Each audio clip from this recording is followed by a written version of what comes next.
So asthma is very common. 10 to 15% of the population have it, and it has a very wide range. On one extreme, we still have 5,000 Americans dying of asthma every year, and on the other extreme, almost 30% of our Olympic team have asthma. So it doesn't have to be a big deal once you know it's there and have the plan in place for what to do to try to take care of it.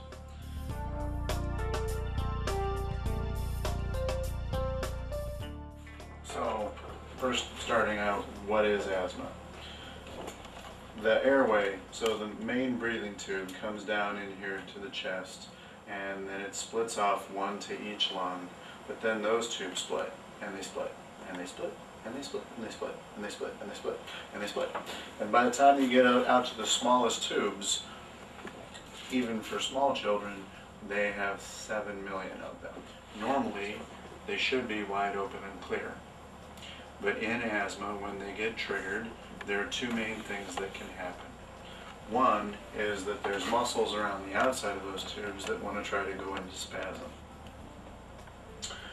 One of the medicines that we'll talk about later, albuterol, is a very potent medicine at trying to relax those muscles.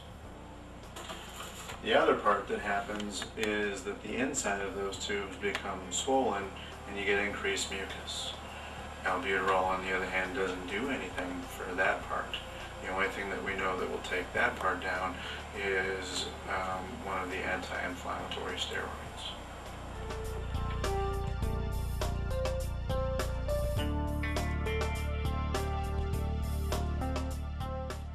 When we talk about asthma, all we're really talking about is that the air tubes down in the chest are a little more sensitive or a little more twitchy than somebody who doesn't have asthma.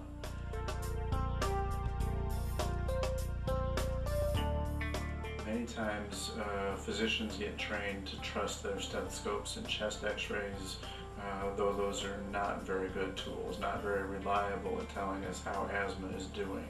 A little bit of asthma may sound horrible or look bad on a chest x-ray, and a lot of asthma may sound completely normal or look normal on a chest x-ray. So don't trust those.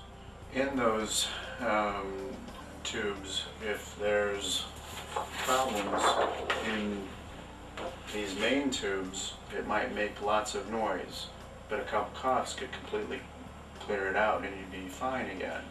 On the other hand, you could have millions of these little tubes completely packed or inflamed, and you'd sound perfectly fine, because when we listen with a stethoscope, all we can hear is probably the first 400 or 500 of those 7 million airways. Similarly with a chest x-ray,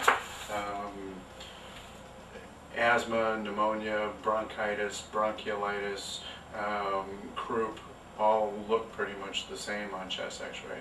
So while people often jump to pneumonia, asthma is somewhere between 200 and 2,000 times more common than a single case of pneumonia.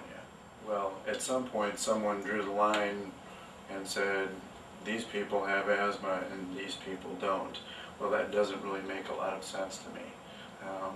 If you are even close to the line and you've had a recent infection, it seems like your chances are is you'll move a little more sensitive, and so under certain circumstances those people might act more like they have asthma, whereas other people who have gone a long time without having any problems, the sensitivity of those tubes is going to be a lot less, and they may not show any problems.